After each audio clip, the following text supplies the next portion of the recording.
Oh, no, it wouldn't Yes. have been. I So, yeah, well, we are live, by the way, just so you know. Not legal advice, JR. Don't rely upon anything that is said here tonight. Obviously, we were originally going to have three of us. We're down to two. JR sometimes can play two people. So, that's what we're looking for.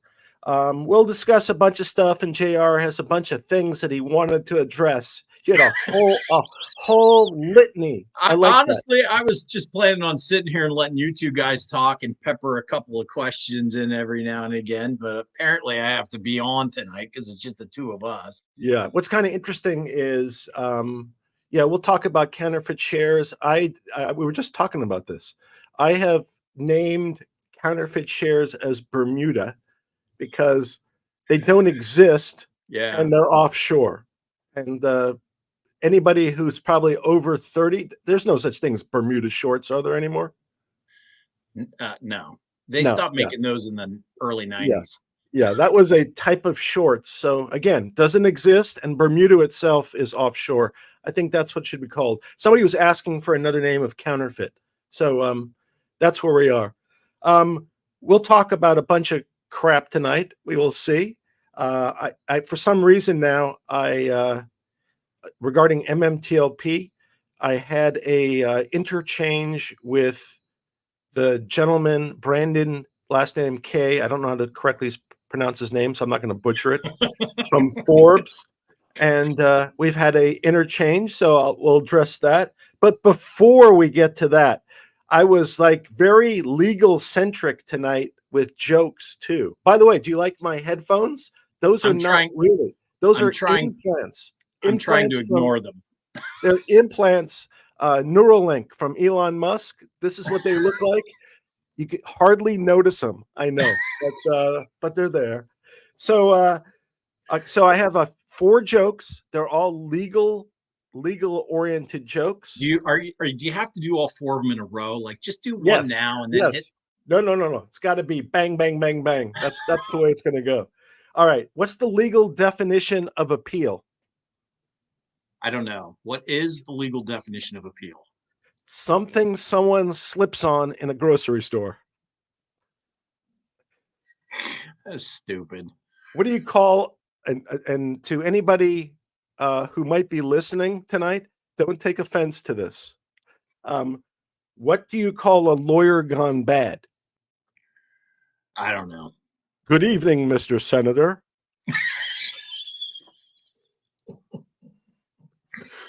What do you get when you cross the Godfather and a lawyer?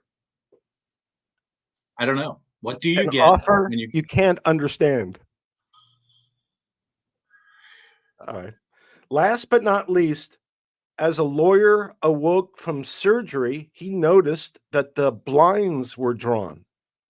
He turned to the nurse and asked, "Why were the blinds drawn?" She said, "Well, there's a fire across the street, and we didn't want you to think that you died." Think about that one. Think about it. All right. It's just bad. They're all bad. All right. So I'm going to let you start. Anything you want to start off with?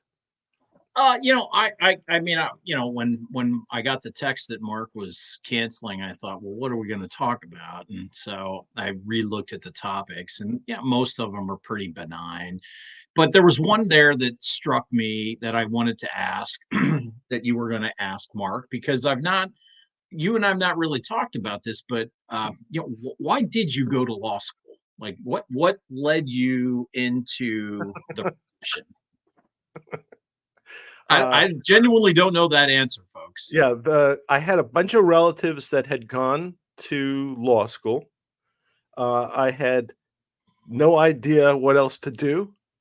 School was relatively easy for me, so I figured that was something to do. I was probably too young because not every male, but for me, I was 21 when I graduated college, and I was 24 when I graduated and passed the bar. So that was probably too young. But I had nothing else better to do, although I would have liked to be a geologist or a meteorologist. Those were the things that really more interested me. But Right. law's interesting. I've been doing it a long time. I find it not boring, you know, Right. and I've worked for myself most of the time, so I've had flexibility to have a life on the side.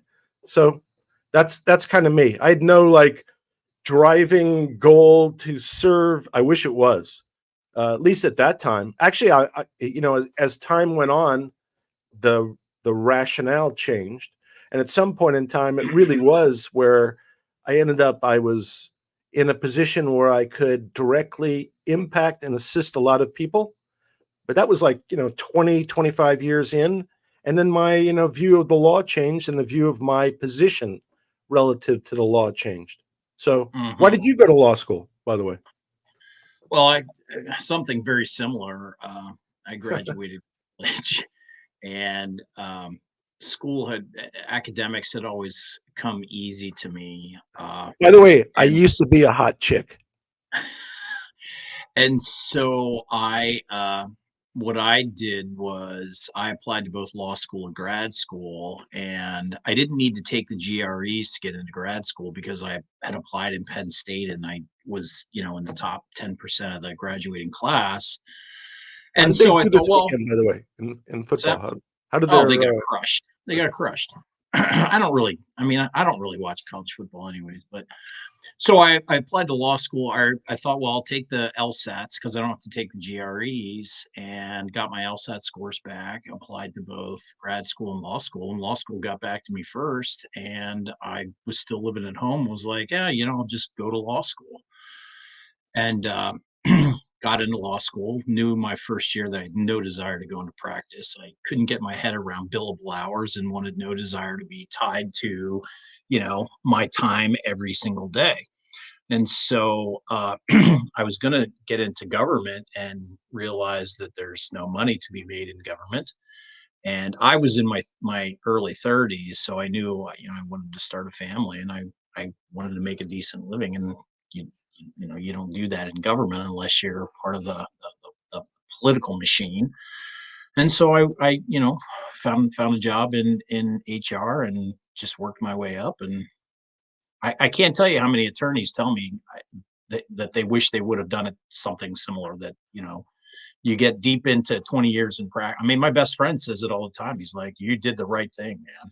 Now you said you were in HR. Is that how you got your nickname JR because you misspelled HR? Is that it? No, no, you know how I got you know why I'm J.R. Ewing. Well, I was initially Perry Mason right.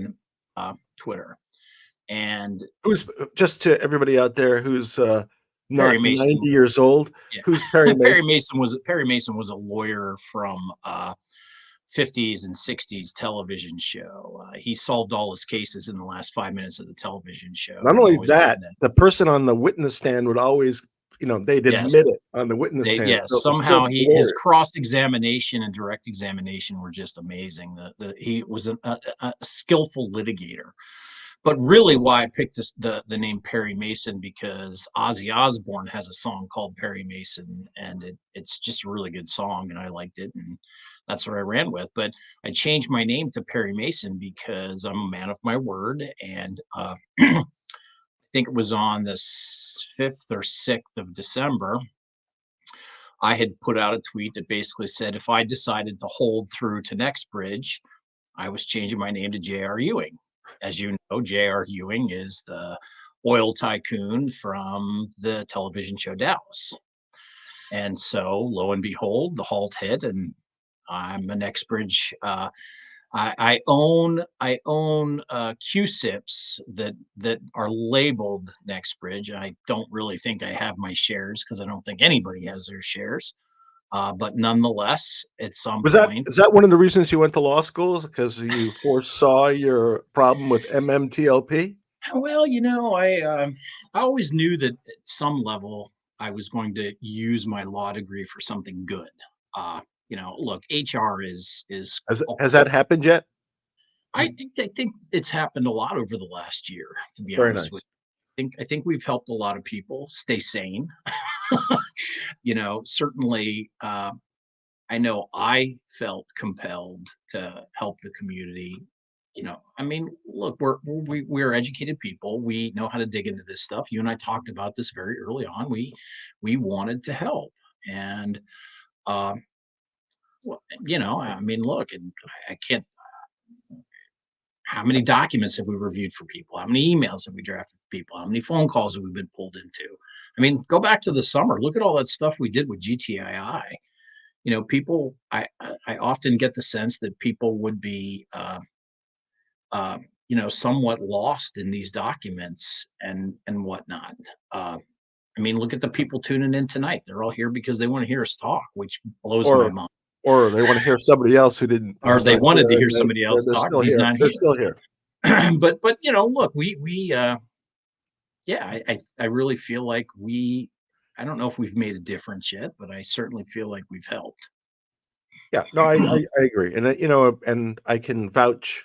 I know what you do behind the scenes, so I could vouch all the good you've done. So if you did bad for everything prior to that last year, you've made up for a lot of it this year. So I very proud of you Thank and God.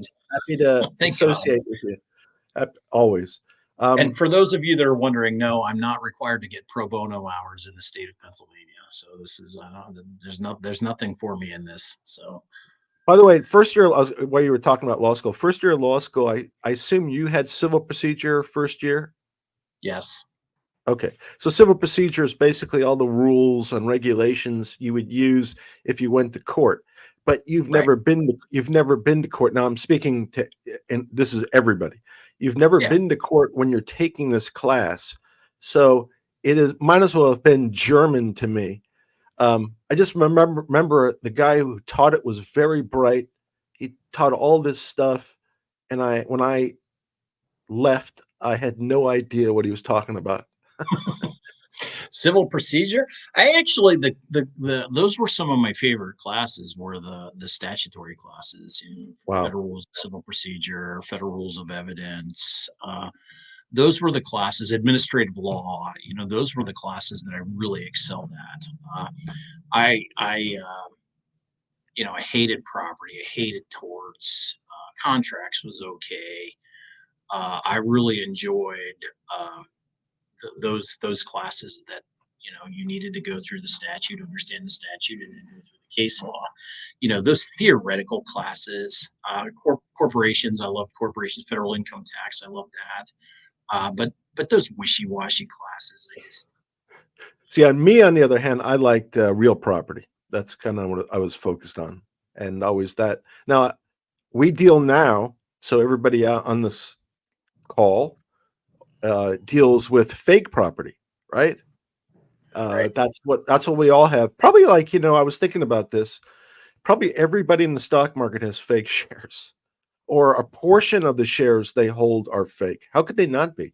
If if in fact what is purported to be true, that there's just an abundance of fake shares, counterfeit shares, Bermuda shares, as I call it, it's got to be everybody holding it.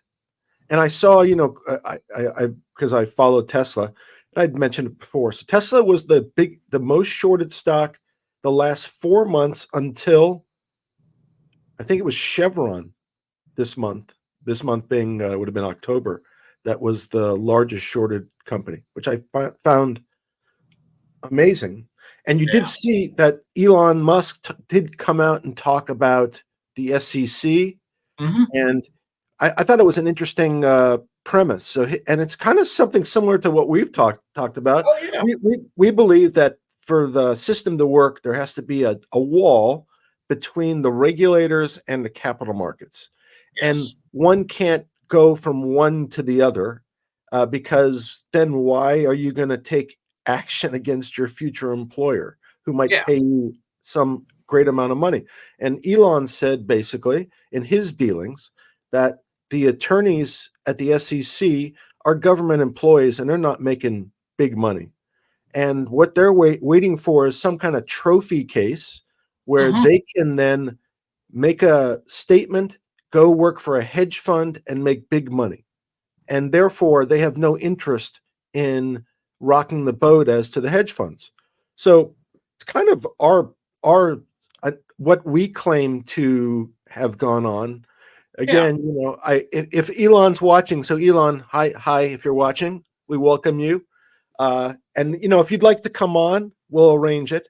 But if you're watching, you are perfectly aligned with our interests, and we're aligned with your interest as it comes to the regulators and the shorting it position. So we'd welcome your assistance, and we would certainly assist you in the same regard. Yeah, I mean, he talked about the SEC has lost its way and it's basically under regulatory capture, and he's not wrong. Those folks. I mean, again, it goes back to what I said at the beginning. Government jobs don't pay that much, but for many, they're a good starting place. And they're a starting place where you hone in your skills, you learn your specialty, and you move into the private sector. I mean, it's every agency. It's not just the SEC. They're all like that. I worked with attorneys in the employee benefits world, and all of them came from either Treasury or Health and Human Services or something along those lines. And, that's where they hone their skills and that's where they got their specialty. Yeah, So it's in natural. some sense, there's nothing wrong with that. I mean, that's what you want. You want people that are knowledgeable and people that come from the government in order to get things done out in the private sector. But that's not what's happened with the SEC. What's happened with the SEC is they've turned a blind eye for fear of not getting into the private sector. And that we know that. I mean, look, Elon Musk is saying it. Us two clowns have been saying it for months now. So clearly there's got to be something done. You either got to pay these people more, give them an incentive to stay there longer, or bar them from going into the private sector or certain industries that they specific people that they oversaw or institutions that they oversaw for a number of 5 years after they leave. It's Yeah, that and it's simple. very simple. You just make it. So again, can you pay them enough? I don't know. From a government, can the government pay as much as a private entity, even if the government is overpaying? I don't think they can. Right. Alternatively, you can just make a wall, and say you can't do it for five. I'll make a period. I'm making it up, but 5 years.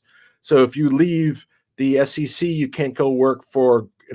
This applies to all of them, but we'll just say Goldman Sachs. You can't go Right. work for Goldman Sachs for 5 years, and that's it.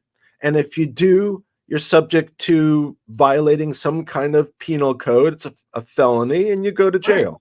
There you go. If that's the Right. case, people will respect the wall and they won't violate that particular premise, and perhaps the regulators will act in a more responsible manner. Right. If in fact that's their job, if they believe that that's what they're going to be doing for the rest of their career, then maybe they will operate in a more professional manner.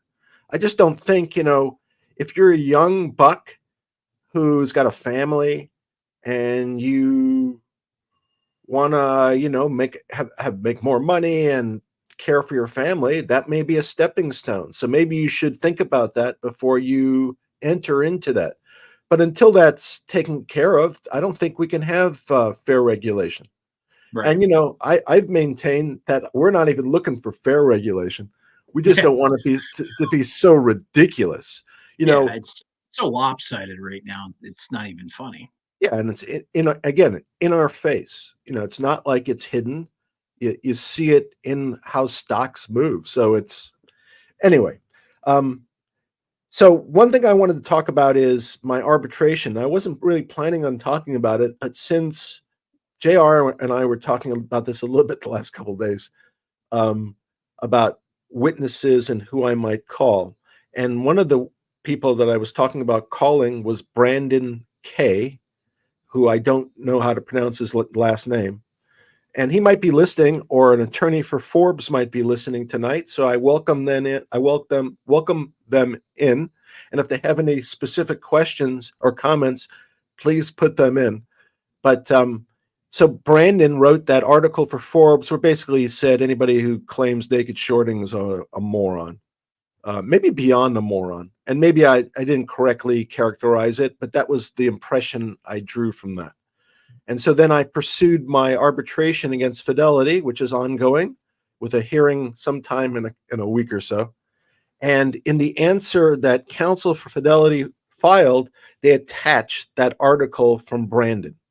So, which JR and I are both amazed that seasoned attorneys would do that, because as they now can see, it potentially exposes Brandon K to being a witness in this matter and to It deposition. absolutely does. Yeah. And so if they hadn't attached it, so be it. You know, Right. maybe down the road I'd find out that's their expert or whatever, and I'd have a chance to do something, but not necessarily. And maybe they're just using him for background, if nothing else. But now they've attached him as part of their answer and defense. So I think it's not unreasonable, therefore, to be able to depose him. And I filed a bunch of motions within the FINRA rules to be able to take depositions of various parties, including Brandon K. And again, I'm sorry for Mr. K about not being able to pronounce his last name. And so I recently had some interaction for some reason. And today I saw that he responded to I derided his, let's say, his writing product. And I said that was attached to the answer, and therefore I'm going to take his deposition. So he responded by saying, well, I reject your invitation. Thank you, etc. And I responded to the effect, basically, it was an invitation, and I will compel you to appear. And then somebody named Raccoon something. Do you remember what the name was? No, I don't. I have a hard enough time pronouncing people's names. I got it. His name getting over some of these goofy names. His name is Puzzle Raccoon. So I was thinking the first thing that occurred to me is with finger motion, we have capybara. So I don't know if like there's to be in the club, the shorting club, or the FUD club, you have to be some kind of like an oversized rodent. Yeah, rodent, some kind of rat, or something that stays bottom close to feeder, the ground, hides, goes in the dark, not really out in front, not super transparent. So Puzzle Raccoon said, "Ima, need you to Google, can arbitration issue a subpoena, and then come back and explain what you found. I'll wait." Explain. Yeah, explain. And now he may have been like joking with the Sure. language, so I'll give him that. So that was his question to me, and I responded, "Well, that's not what I was doing. Number one, because it's not." And I, as you know, I filed special motions for discovery pending. Have a good day. And then I went back and looked to see if he responded, and noticed that he deleted his tweet. So I don't find that to be a particularly strong response from Mr. Raccoon, but maybe he should be introduced to Mr. Capybara. I don't know. Mr. Capybara. And then on top of that, I was thinking about, so this is what lawyers think about. So I was thinking about, then I looked at the comment that Brandon had posted, and he basically said the reason why I'm taking the action, whatever action I'm taking, I guess the arbitration itself, was because I wasn't taking responsibility for my financial error. That was the claim. The financial journalist that can't ask intelligent questions in his article and downplays a whole block of people. Look, this guy's a clown. We know it. You know it. Yeah. Whatever. So anyway, what I was saying is that it would be I was playing around with, if someone says something that's untrue about your cause and it's harmful, you can sue them for defamation. So what the statement that was made was false, but perhaps it was innocently made. But perhaps Brandon K, when you make, so now I've told you that statement is false. So nicely. So if you make future statements, just make sure they're accurate and completely accurate. That's all. And I look forward to, and the way we ended our communication, he said he disagreed with me, and I said, well, we shall see, and I look forward to meeting you in person. That was the end. But again, I find it really interesting. And so that's in the fidelity arbitration, which is MMTLP, which I have a whole bunch of discovery requests that obviously would apply to everybody, not myself. And Brandon's background or information might prove to be interesting because he may have had conversations with people who may have provided him specific information that he's not disclosed, that he might have to disclose, that might be helpful for us. So, and again, I don't understand why the attorneys for Fidelity did what they did.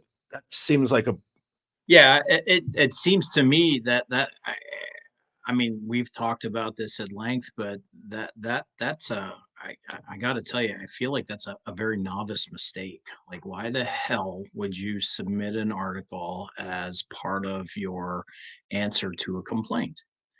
I can't get my head around that. I mean, I can't understand it. And it unfortunately, or fortunately for you, but unfortunately and I apologize. I'm not even going to attempt to say your last name because I don't want to butcher it. But unfortunately for Mr. K, that puts him in a spot.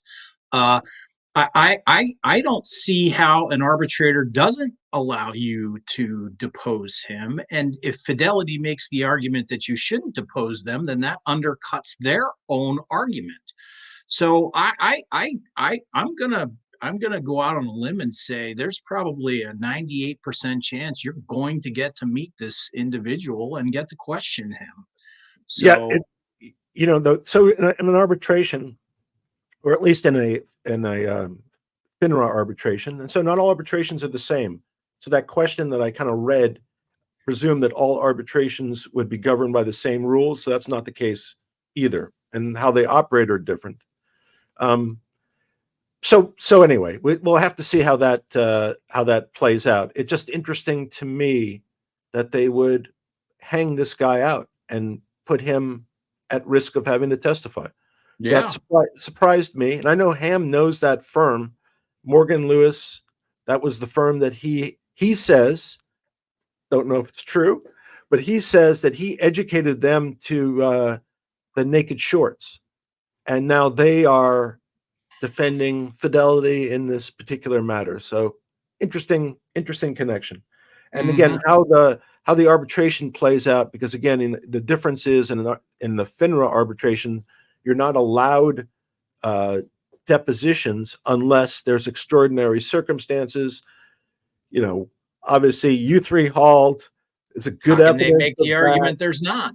Yeah, there's a lot of reasons why I think that there are, and it would be tough in good faith and not at least to allow me some, if not all. And if they don't allow me some that I think I should get, then I'm going to go back to federal court. So, again, it's kind of relates to the Alpine case, but Hmm. we're questioning also the means by which these arbitrations are conducted. Right. And we do have, as all you know, who are MMTLP, we do have a unique set of circumstances. So kind of for whatever reason, that happens to fit the language of the FINRA rules. Well, the And other thing that's unique too is the whole Jaworski Alpine issue that's in front of the Jaworski that's going to be in front of the Supreme Court in 2 weeks, and the appellate court down in D.C. ruling against FINRA. I mean, it's hard. You can't say they're getting their balls nailed to the wall yet, but certainly, when we listen to the Jaworski case and then we come on and talk about it's going to be very telling the types of questions they get from the Supreme Court. And yeah, you'll get a sense for how the Alpine case is going to go based on what you hear and see from the Supreme Court. Now, what we won't expect a decision until no later than June of next year, but given it's this early in the season or in the court session, we could see a decision by spring. Yeah, I would expect. Yeah, I would expect. Yeah, it's kind of interesting because I've done a couple of videos on the Friends of the Court brief on Alpine. So Alpine's Right. the GTII related case, and there was one that was filed on the 8th by somebody on behalf of Alpine.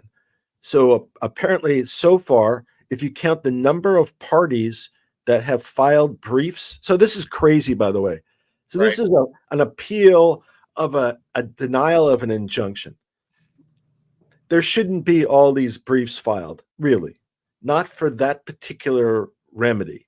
But what everybody thinks is there's a significant chance that depending on how this goes, that it might make it up to the Supreme Court. And so everybody's kind of staking their claim to the position now.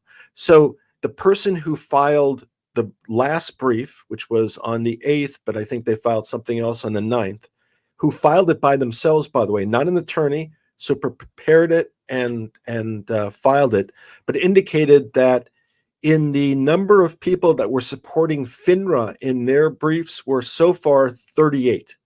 So 38 parties have filed statements in support Richard. of FINRA.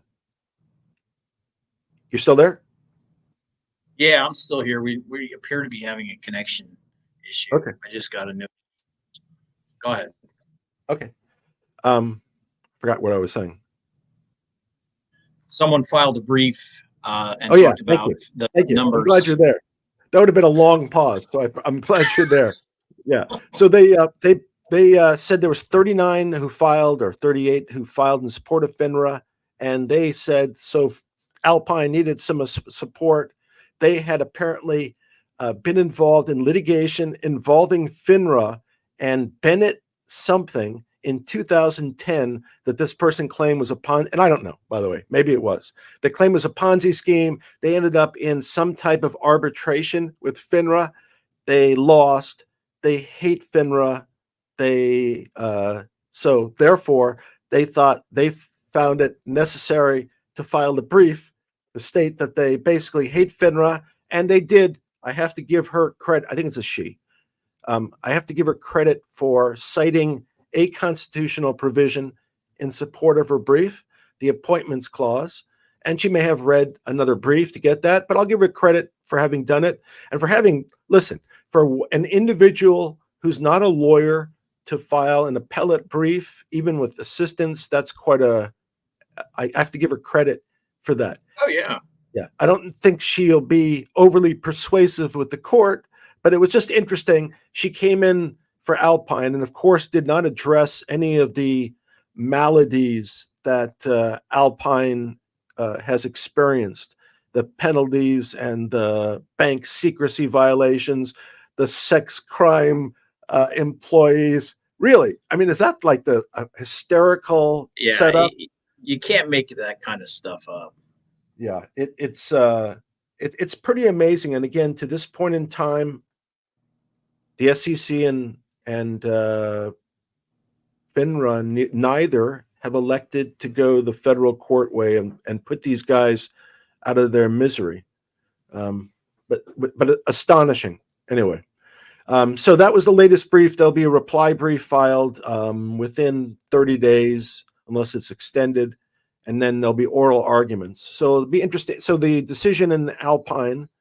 So we were talking about Jaworski, and just to distinguish between the two, Jaworski, there's another case called Kim, and there is Alpine. Jaworski is against the SEC and is in the front of the Supreme Court. Alpine is against the FINRA, and as is Kim, and they're banging around the Court of Appeal. The difference between, we haven't really addressed Kim very much, but there's another case filed in DC where somebody was subject to enforcement by FINRA, thought they were not treated fairly and they shouldn't have the right to do what they want. Right. And they filed an action. They lost. They lost a district court ruling because they tried to get an injunction also, and now it's up on appeal. So maybe that will go ahead of Alpine. Perhaps. But sometimes what happens is the court will take, this is how I view it. And this is why I think maybe people are missing the boat on Alpine and how it'll end up. A lot of times a court, if they're going to rule in a particular way, they want to make sure that the plaintiff fits appropriately. So if the Supreme Court was going to issue a ruling saying that FINRA did not have the authority to conduct legal proceedings as they do and needs to modify them, they would rather that the party they're ruling in favor of is a smaller scumbag. Okay? So in this case, I think a judge actually thinks that. Yeah, I do. Because somebody's going to, at some point in time, some guy like me on his small YouTube channel is going to say, how could he rule in favor of those scumbags? Exactly. Yeah, Alpine, there is no way around the fact they're just absolute disgusting scumbags. Kim, in my opinion, just my opinion, Kim, he had an argument about being penalized. It was some kind of financial dispute. Maybe he had an arguable claim.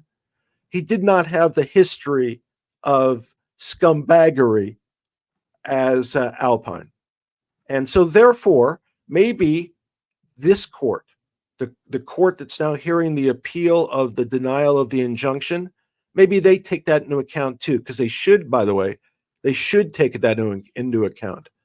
And they should agree with the district court denying the injunction because of the bad faith conduct of Alpine.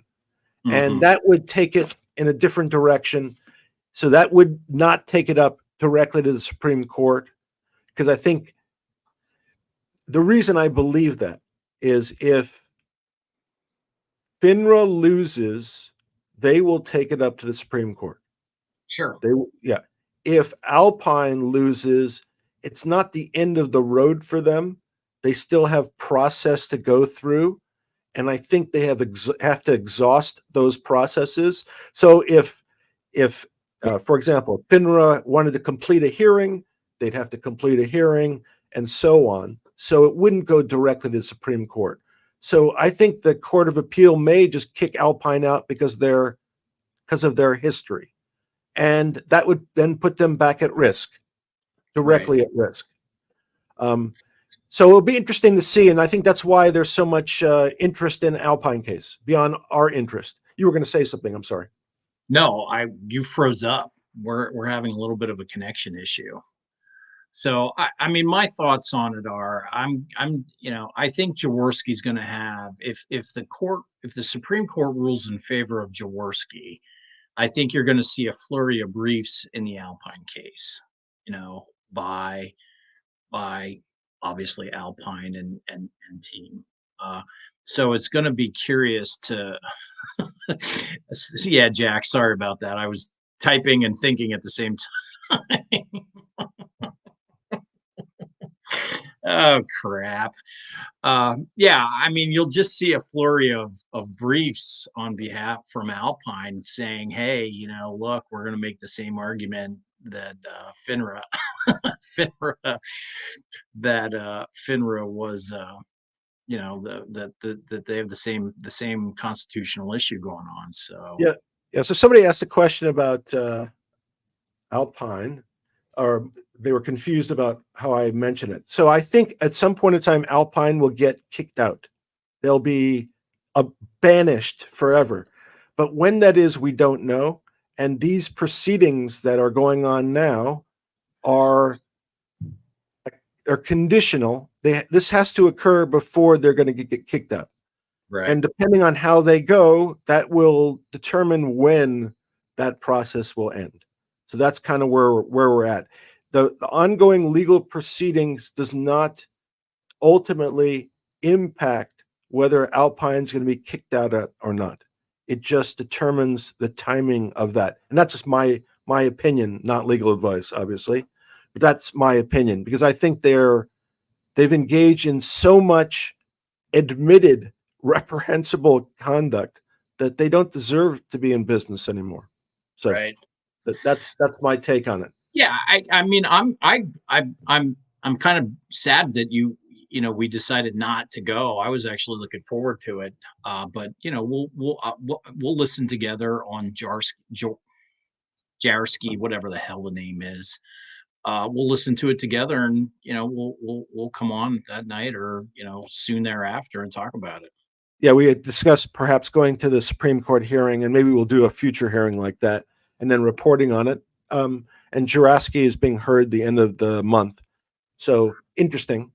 And Alpine is not. I mean, so Alpine is not that far advanced, but No. we believe because the SEC is part of the government, that if a negative ruling impacts the SEC, that will also more impact the SROs, the private companies like FINRA, etc.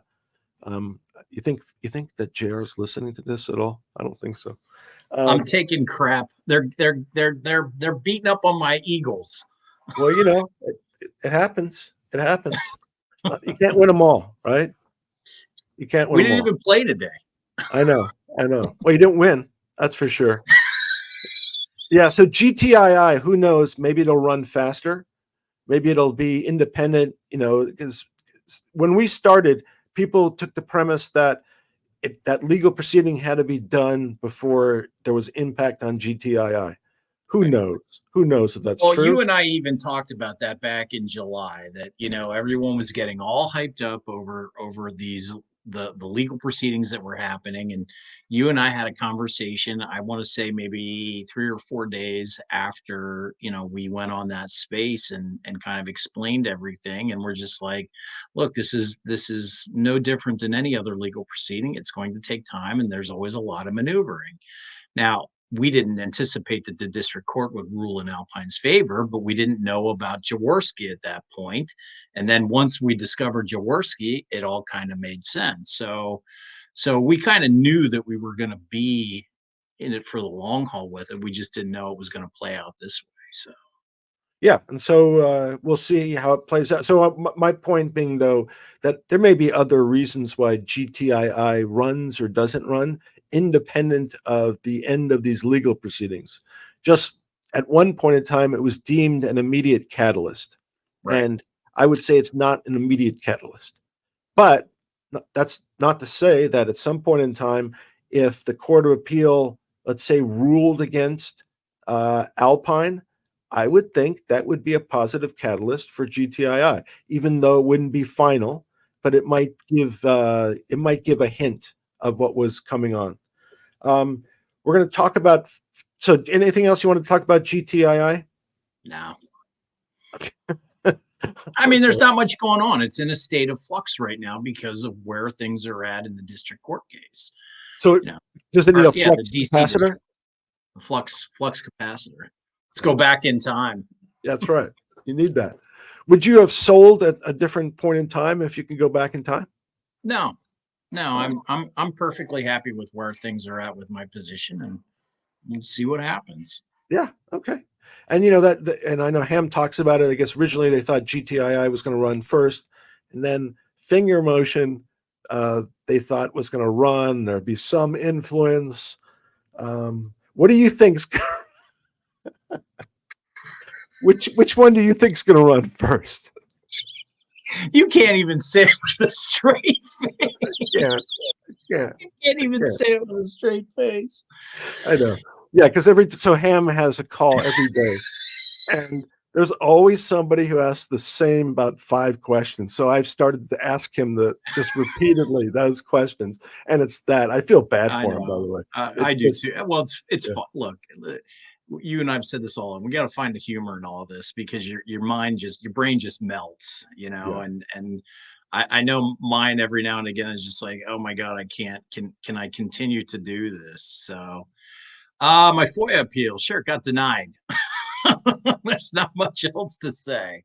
So look, I'll briefly talk about it. I know if Mark had been on, we were going to touch base on it. But yes, my FOIA so I filed a FOIA.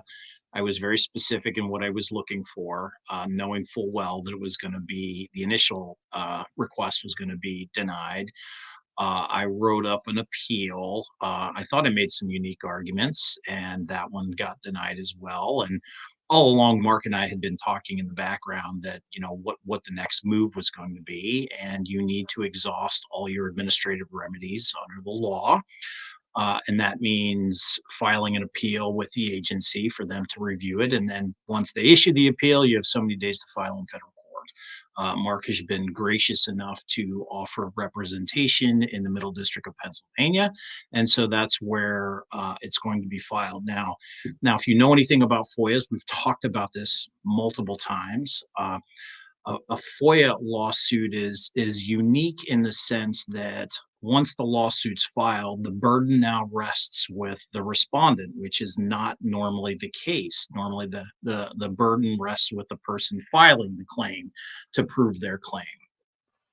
In this instance, with a FOIA, the burden then shifts to the federal government to prove that they've met the exemptions that they're claiming. And just, yeah, for clarity's sake, so when he referred to respondent, that would also sometimes be referred to as a defendant. Defendant, yes, I'm sorry, defendant. So the burden shifts to the federal government to prove that they've met the requirements of the law. So in order to do that, they've got to give more evidence than they have to in their standard appeal. Their standard appeal doesn't have to say anything other than we reviewed it, we agree with the initial decision, exemption 8A applies. We don't have to review anything else because it applies. We reserve the right to throw those other exemptions at you should you file in court. But some of those other exemptions made no sense. It just made no sense. So they can throw them at court. Well, I doubt that they're going to use those as a legitimate defense because they really can't. So yeah. And to me, the most ridiculous part about this, so it's Freedom of Information Act, right? So theoretically, you're supposed to be able to make a request and receive information. Right. So at this point in time, clearly they're not providing anything really or anything of a substantive nature. No. And to add insult to injury, they have immunity. So, the reason why sometimes people are compelled to take action is because they're given immunity and then they have no risk. So here they have no risk and still they don't. Freedom of information suggests providing, not excluding.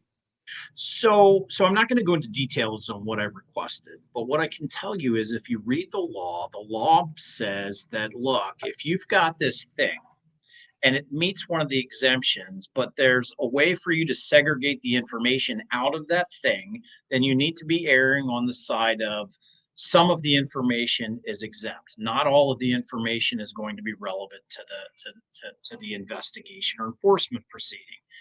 Now, I'm gonna talk a little bit about why I think the whole thing is bullshit. Anyways, I think it's bullshit because 90% of the time they don't admit or deny any pending investigation. And you heard Ginsler testify directly to that, the Financial Services Committee and the Senate Banking Committee. So I see that as problem number one. Problem number two is their enforcement proceedings are private. So there could be thousands of enforcement proceedings going on right now. I'm not privy to any of them, nor can I even access those enforcement proceedings. So now you're claiming one little piece of evidence somehow is going to magically cause a problem for an investigation that I'm not told is happening, for an enforcement proceeding that I'm not even privy to. Oh, and by the way, the information I'm requesting is evidence in that enforcement proceeding that the defendants already have access to. That's a problem for them. It's a problem for them. And they're going to have to overcome that. Yeah, like probably many other things, they just put the burden on you to go after it. Because, sure. Listen, because explain, it's a pain in the butt to get to the point of being able to, where you're now in court. You have to go through a lot of hoops to get to that point. And what percentage of people are going to really take the next step? That's exactly right. What percentage of people are going to take the next step? 99% of them aren't. Yeah. But here's the problem. Here's the other problem for them. The control is no longer in their hands. Now they've got to make a legitimate argument in front of an objective judge that has no idea what the hell is going on. A judge that is supposed to look at the information, right? Give deference to the government, but also look at the information and say, well, what else is being requested in here? And is all of this stuff truly exempt? And somebody was asking, would that be public? So if there's No, litigation, no, yeah, it no. depends.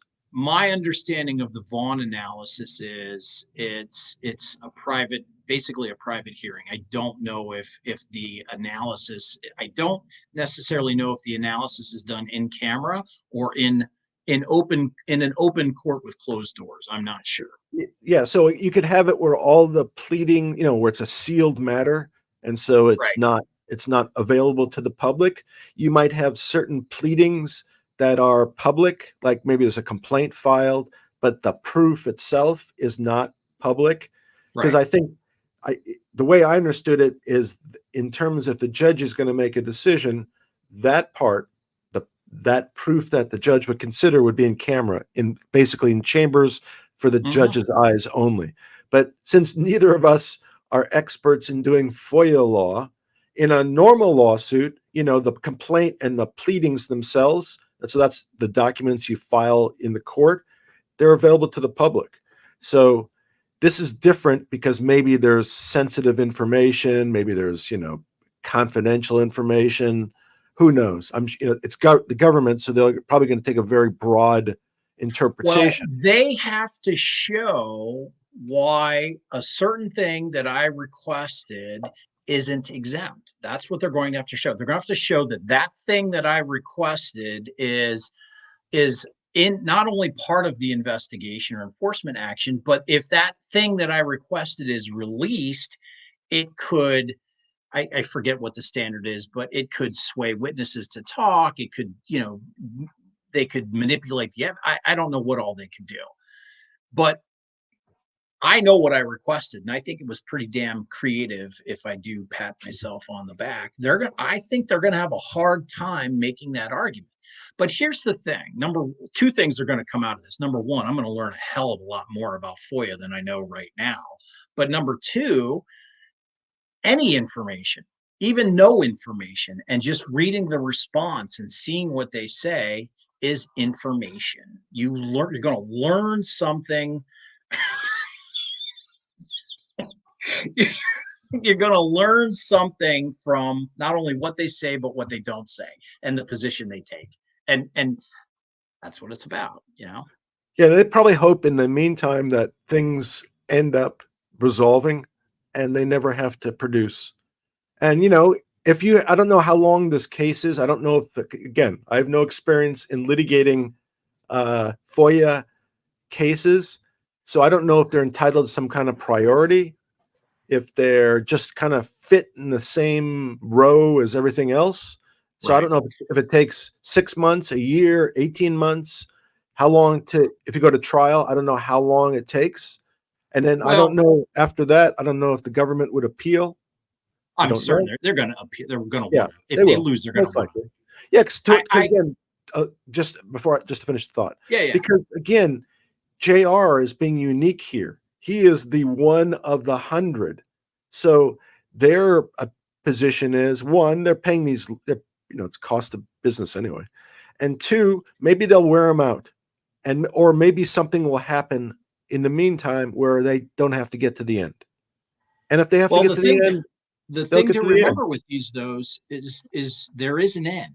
There is an end to the criminal investigation. The courts have ruled and said these things they're not meant to be in perpetuity. Okay. So what I would expect to see is if there's an investigation, then well, first off, they've been investigating now for 11 months, right? I mean, let's be honest. So that's a pretty lengthy investigation for data that should be right in front of you. I mean, that according to FINRA, that's what the electronic blue sheets are for, to determine market manipulation and market reconstruction. Those aren't my words; those are right out of the preamble of the Code of Federal Regulations in the Federal Register. All right, It doesn't take 11 months to figure out there's a problem. I mean, if you believe our thesis that they halted this thing because there was a problem, they knew on the 6th that there was a problem. I tend to think that they damn well knew on the 6th that there was a problem. Otherwise, they wouldn't have ghosted that meeting with Berta and Metamaterials, right? There was no reason to. So they've known there's a problem. They also wouldn't have changed the corporate action notice. Exactly. So they've known there's a problem. So the facts right now are leading to when is this investigation going to be over? And I'm talking too much already. I'm sorry. Yeah, what's kind of interesting is that I wonder, we were looking at the FAQ and I was wondering why they were doing it, what pressure they were feeling. And again, why put out 1, 2, 3 if there's nothing here?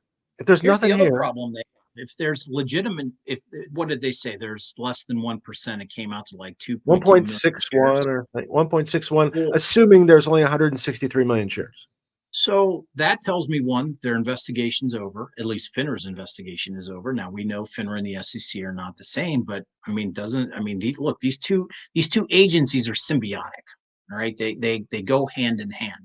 So that tells me, number one, their investigation is over. And if there were really only 2.2 million shares outstanding or short shares in addition to the 165.4, then why is the SEC not releasing the information that I requested?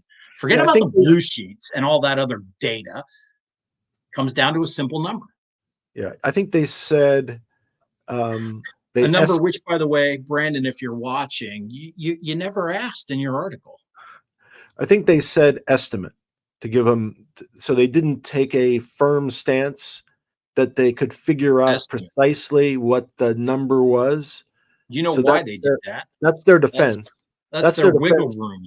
Yeah, their incompetence is their defense. That they haven't been able to figure it out. Now, obviously, of course, they could figure out. How could they not? And the reason why I believe that is, this is why I believe that. I believe that if I got a court order that told them they had to do it, they would do it. That's what I believe. We've seen it already. So go back to Sorrento. If that's the case, then this is not that they can't do it. This is that they have elected not to do it. It's ludicrous to think that the largest financial regulatory institution in the world can't figure out how to get a final share count. Pick up the phone, people, and call Fidelity and say, how many shares do you have in accounts? Pick up the phone and call E-Trade, call Schwab, call them all. You guys can get that number. You have 105 members. You should easily be able to get the number. By the way, don't you believe, between you and I, just between you and I, nobody else is listening anyway. Don't you believe they've already done that and they probably have an idea what the share count is? Absolutely. If they haven't, if they haven't, these people all need to be fired. I mean, it's laughable. It really is laughable. I mean, I can go up my laptop, my work laptop is right here. I can log in and I can pull data to show me. I have 120,000 participants that I oversee. I can run a report to show me exactly how much they've been paid every month for the last 2 years. I would think, with all the sophisticated software that they purport to have, that no later than December 9th, they would have known all the information.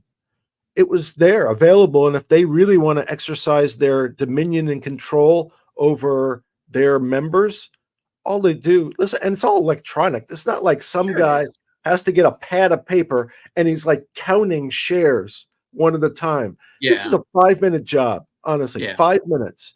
So their claim that it's an estimate just suggests their incompetence, really. And the fact that, again, they referred in that FAQ, since we're talking about it, in that FAQ, I think it was 2.6 million 2.65 million short shares, 1.61%. But again, based on 163 million shares. So they just asserted that that's the correct number. They didn't do anything about a share count. They just said that was the number. We assume that's the number. And therefore, this is the share count. They did acknowledge, of course, that there were 2.65 million shares that were shorted into MMTLP, into a NextBridge, even according to their own figures. look, they need it's coming. Is it coming tomorrow? I don't know. Is it coming 6 months from now? I don't know, but it's coming. It's Yeah. coming. So You I'm going know, to jump. they can put these FAQs out. They can hire these ass clowns to write half-assed articles. Whatever. It's coming. It's coming.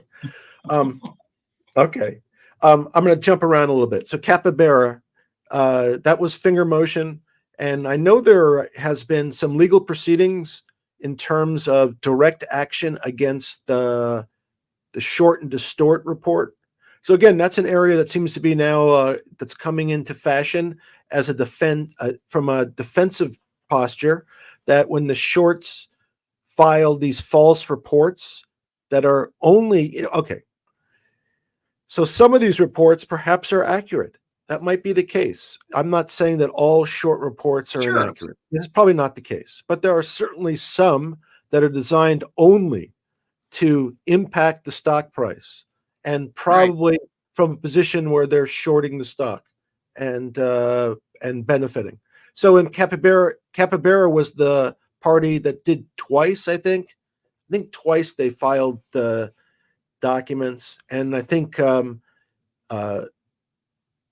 Mark's law firm filed an action on behalf of Finger Motion, and they were able to get information from Wix, which I guess is the host of the website for Capybara, and they may be able to directly go after Capybara.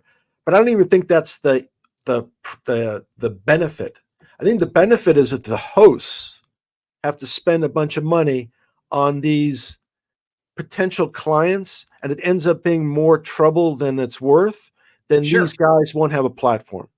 And whether you can collect against a company like Capybara or ever get hold of them literally, I don't really think's the issue because you may be able to affect what they can do. And the next person that files some kind of specious article, maybe like TD will take a look at it and maybe they won't file it. But I think it will have an impact. You were going to say something. Go ahead. No, I agree with you. I think it will have that. It may, look, if Mark is successful in going after Capybara, it could have somewhat of a chilling effect. The next time somebody just thinks they want to do something like this, they'll be sitting around the table thinking, what are the risks we run here on getting caught? I mean, you can all say what you want about Mark, but he's very well connected. I mean, he spent the entire day down in DC here 3 weeks ago or 2 weeks ago talking to SEC enforcement people. That's not good.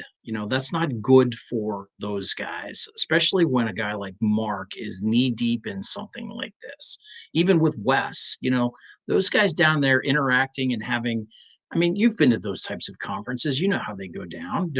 Mark's the talker. You're not going to tell me he wasn't bending anybody's ear down there about what he's working on and the things that he's seeing and dealing with. So yeah, I think it could really have a chilling effect, or at least, you know, fill the next person with enough self-doubt to think, Jesus, this should I really do this? Yeah. And to So the drafter or the agent of the drafter, if they, exactly. if they have potential risk, and again, the risk could just mean they have to hire a lawyer and they have to spend a bunch of money, Right, and that might be right. sufficient to discourage them from doing that. But the flip side is, or I'm going to speak for myself. Listen, if somebody has information that's accurate, that's negative, so be it. That's not what we're talking about. This is designed to impact the stock price. And usually it's done at a strategic time. That's why and Finger Motion had it done. It was so obviously done, right in front of our eyes. Anyway, it'll be interesting to see. I hope it's public. I hope it does suppress kind of malicious filings like that. Because again, if it's accurate, that's fine. But if it's Mhm. completely just nonsense and it causes people to lose, literally hundreds of millions of dollars, that's just not right. Right. Yeah. The whole thing, I mean, the last year has been very interesting and eye-opening, and I'm not trying to take anything away from, the folks in the MMTLP community that are really struggling right now. But mean, we're seeing things happen real time. We are seeing shit go down real time, and it goes back to what you said earlier about they don't anticipate people filing in federal lawsuit for FOIA requests. They didn't anticipate, someone like Mark coming along and filing multiple petitions. They didn't anticipate someone like you who, has nothing to lose. So why don't you go into arbitration and put a thorn in their side? They didn't anticipate the level of response they got when they put out these bullshit FAQs.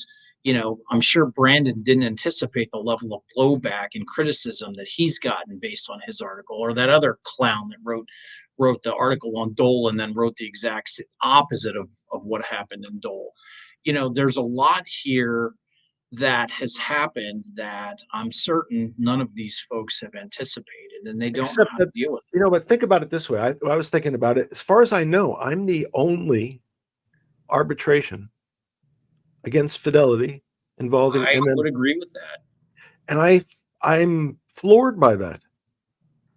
A year in, I'm floored. I would have hoped. I really was hoping that, listen, I'm not upset at anyone. Obviously, I was hoping that some people with maybe the financial wherewithal would have done something like that already. Right. Surprised me, because I think that would have been helpful. It did.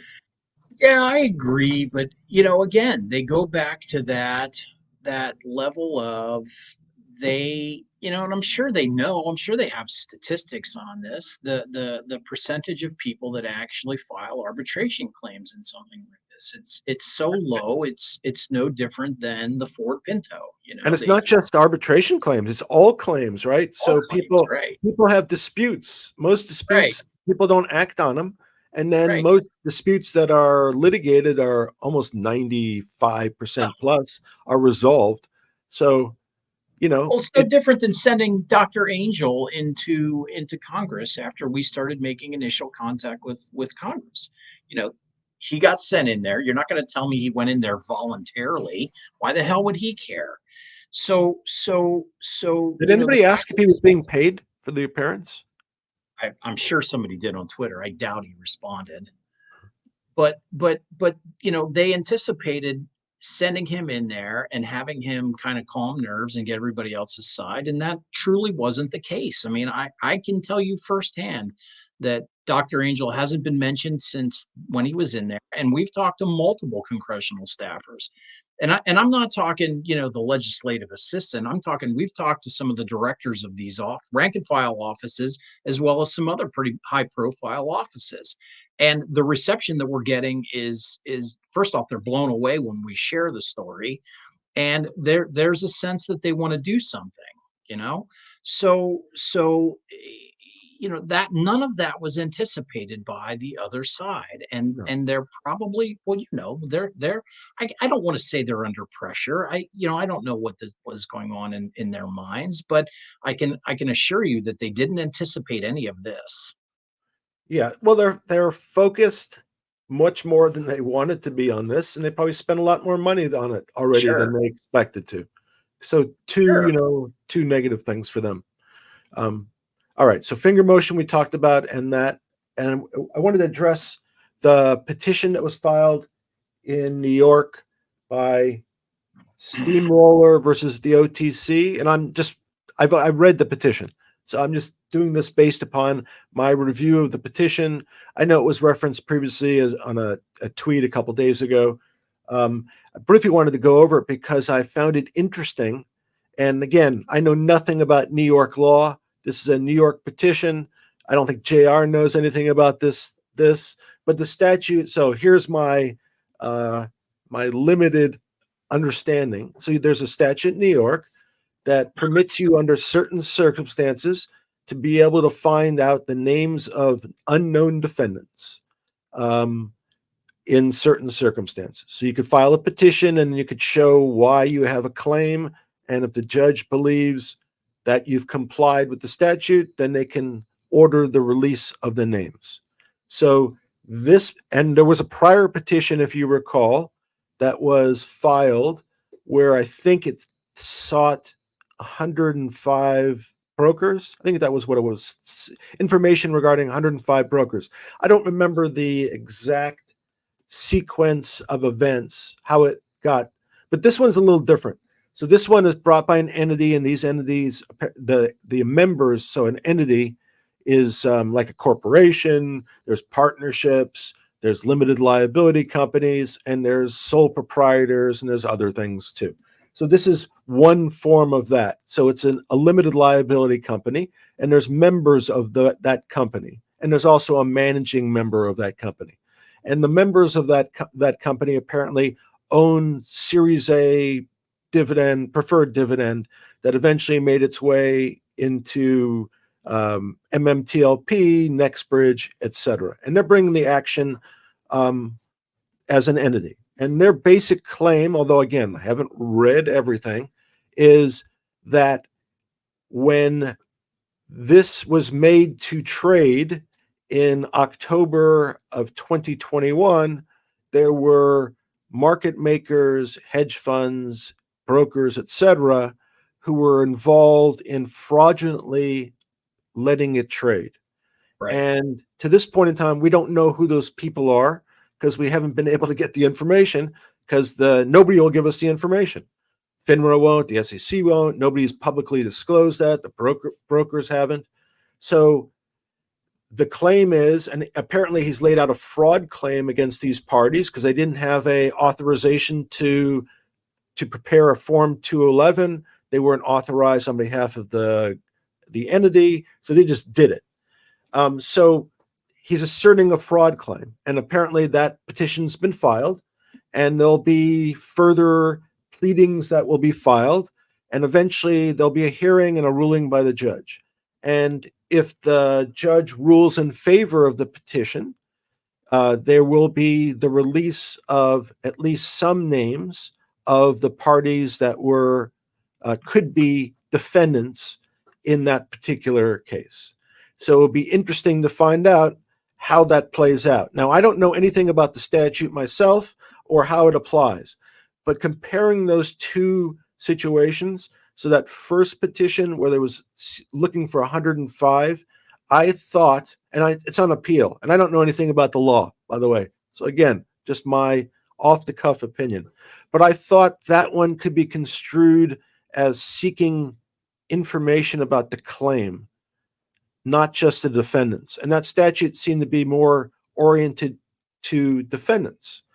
This petition, I think, is much more oriented to the defendants. So to me, it seems it's more on point with the statute. And even though I know nothing, I would be more compelled to grant this one than the first one. And the import of that is it might impact not only MMAT, MMTLP, but it could impact every security. Really, ultimately, we don't know what that would open the door on. So I don't know which judge it's in front of. I don't know if it's in front of the same judge, who's it in front of, but I like the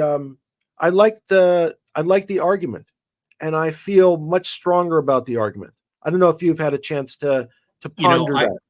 I have not, and part of the reason why I have not is because I got a lot of questions on FINRA's FAQ and have been reading through that. I'm going to address that question in a second.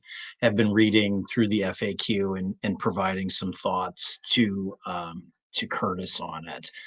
So I've not even had time to print it up and read it. And to be honest with you, I definitely am not getting to it this week. So, other than I know what he's doing, I know why he's doing it, but I've not read any of the detail. And Matt E., I would say without a doubt, I would be happy to represent you in a class action suit against Richard for his lame ass jokes. Yes. Quantity, not quality, is the motto. Yeah, but do you have any opinion about like the quality of the claim, this one versus the prior one? And I know, Well, we don't know anything about this. So yeah, I mean, I can't speculate because, like I said, I just haven't read it, and I hate to, as you know, I mean, look, Mark has always said he's happy to have us Monday morning quarterback, and I'd feel more comfortable Monday morning quarterbacking him if I would have read the petition, but I didn't. well, in this So case, just I'm supporting. I like this one. So if I were the judge, I would be really interested in this. I I I I go back to what I said earlier, as long as it's not a frivolous pull a lawsuit out of your ass claim, anything that's done right now, whether it's in Congress, whether it's uh, filing some type of action, whether it's doing what we do and educate, anything like that is just one more turn of that vice. It's pressure that they did not anticipate because the numbers typically don't favor the movement. So anything that gets done is super positive. It brings attention, it makes awareness. I mean, you and I talk about that all the time. I so I'm glad they did it. I think I hope he's successful, and if he is, it's one more piece to the puzzle, right? Wouldn't it be fantastic if it turned out for some reason somebody like Goldman Sachs is attached to that? That original. We don't really know. We have, obviously people Right. have suspected certain parties, but we never knew. But wouldn't it be like a gift if it ended up being some big entity, very well, very well financially strapped, who somehow had a piece of this? Well, I mean, and you know this because you and I talked about this very early on. I spent a lot of time reading those rules and regulations on how to get this thing treated, and it was thick stuff. And at some point, I just got to the point where all that gives you is your first two defendants. That's really all it gives you. And while that's an important piece of the puzzle, I just didn't see how it I didn't make the connection or want to make the connection between finding out those first two defendants and finding out what the total share count is. My position on all of this all along has been we want that final share count. That's it. I want that final share count. I'm not saying that's the resolution I want, but I don't think you get to a resolution without that final share count. It's Yeah. that By the simple. way, yeah. By the way, in the FAQ, the last one, I think FINRA suggested that just by giving the blue sheets for the period requested, which was something like, let's say December 4th through the 7th, wouldn't yield the share count. And I Would agree. I agree. 3 days of blue sheets would not yield a share count. However, they have access to 2 years of blue sheets, well, so they have access to the entire record. So I, it, I'm just mind boggled by these, this notion that we can't figure out what the number is. We don't, the number is what was in the 165.4. That's the number. That was the number in the 10K, and that's it. In fact, I had an interesting conversation with a federal tax attorney who's a really good friend. We met, and he'd asked me kind of how I'd seen him in years. He asked me how things were going, and I said, I was involved in this stock, and I said it's oversold. He's like, well, I don't understand how it can be oversold. I said, well, the broker sold more than was the shares were. I was like, but no, that's not that's the number that's in the 10K. That's what it is. I'm like, do you really think? I mean, how do you come to that conclusion that just because that's the number that's in the 10K, that's the number that exists in the market? I mean, there's all these different mechanisms that market makers and hedge funds can do to basically create shares. We know that synthetic shares, naked short, counterfeit shares. Sorry, counterfeit shares.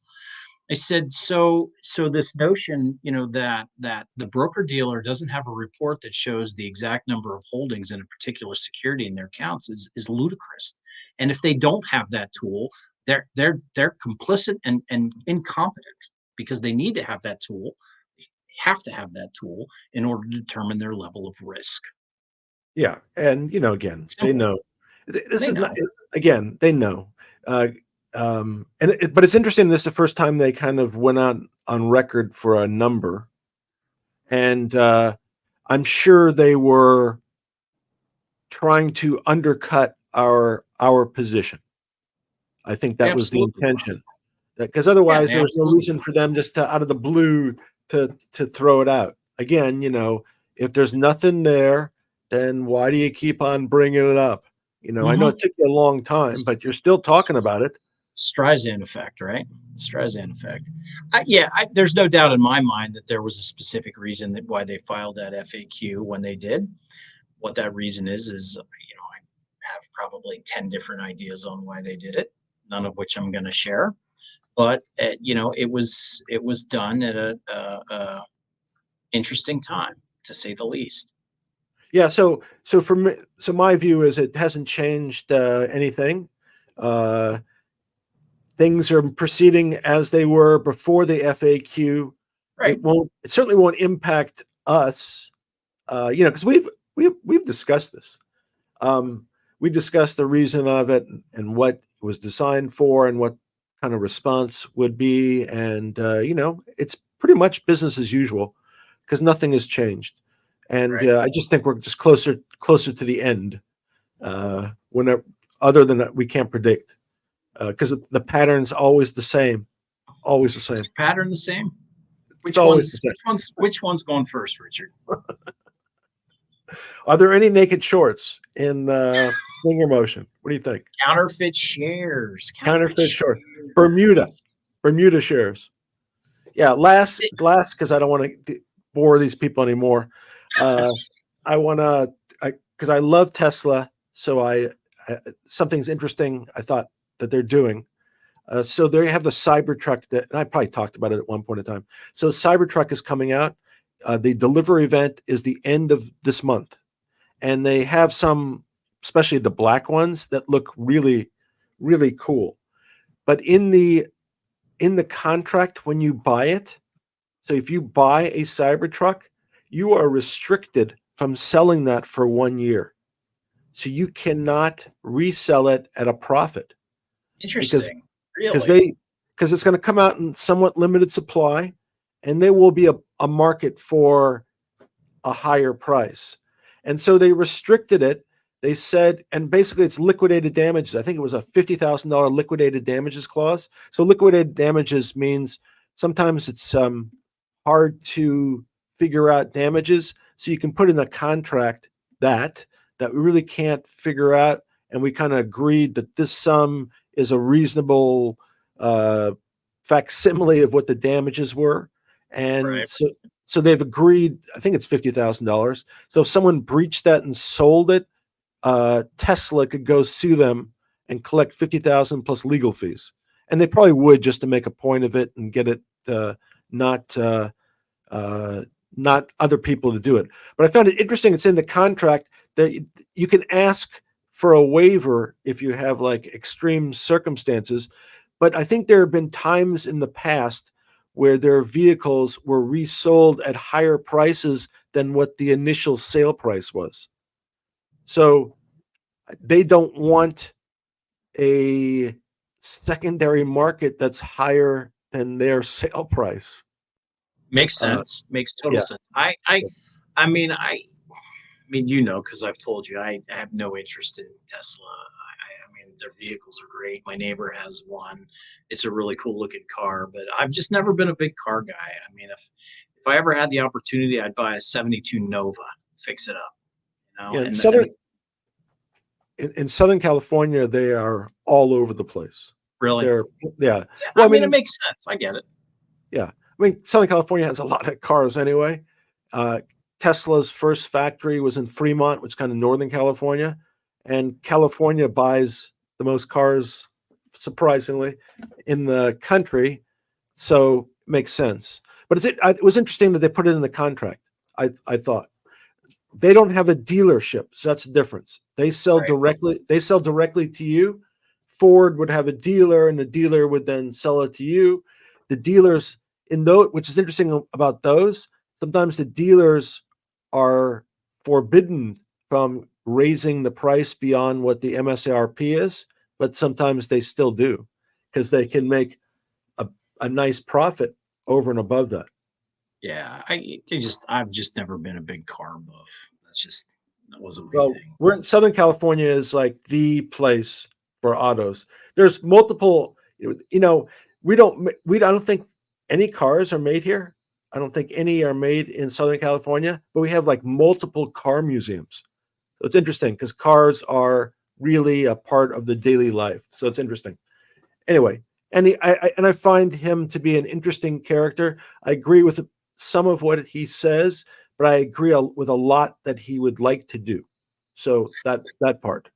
Well, I mean, he's a visionary, and you don't get to that level of, you know, wealth and leadership by not having some bigger picture in your head. It's he knows where he wants to go, and he's got the technology to get there. It's interesting, and this will be my parting gift on the community before we leave. I watched a documentary on ILM and George Lucas, and it's interesting to see how those types of people think. George Lucas, when he made Star Wars, he hated it, and I watched that they did an interview with him back in 1977 when he basically said the movie was terrible, and it was terrible because I didn't have the technology in front of me to get out what I had in my head. And now, of course, today we know every movie is made with CGI. There's very little special effects that are actually, real tangible things that you can touch. It's all computer programmed. And so it's interesting to learn from people like Lucas and Musk and how they think and how they see the world, and what's envisioned in their head and how they get there. And that's basically what Elon Musk has done. He had a vision in his head. He knew where he wanted to go with technology, and he took it there. What's interesting about George Lucas is he tried to get a museum built, like a Star Wars, whatever, all his stuff. Plus, I guess he has an art collection, and he wanted to do some other stuff along with it. So he was going to put up the money to do it, like $1 billion. And he offered it first to Chicago. He wanted it near the lake, I think. He was going to pay for the entirety of it. They declined.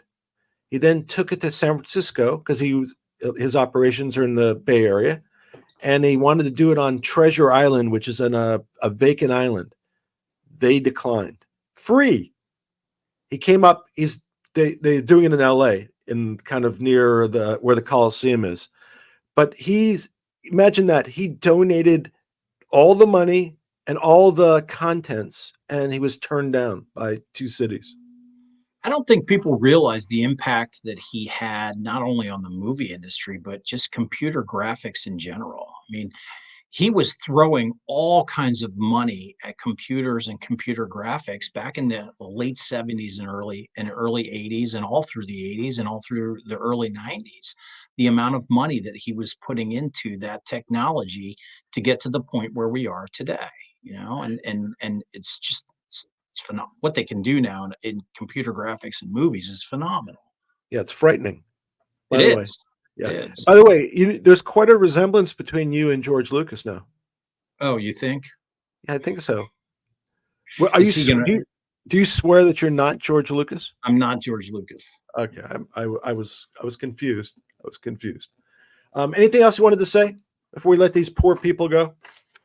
No, not really. I think we had a good conversation, regardless of Mark being ill tonight. I think we nailed it. Yeah, I think it was good. I appreciate everybody being here, and I always enjoy the banter on the comment section. If we don't get to any, all of yours, it's because we're just inadequate at getting to everybody. And again, remember, I can't see out of my right eye, so it's Well, I didn't. I saw a couple. I mean, there was nothing. I saw a couple questions. I do want to make a comment. I believe the Raiders are still losing, Jack, and we are 8-1. So keep that in the back of your mind. Yeah, I don't really see anything that we didn't address. I think former Raider Carr got a concussion today. Did he? Yeah. Anyway, to everybody out there, we really appreciate you joining us tonight.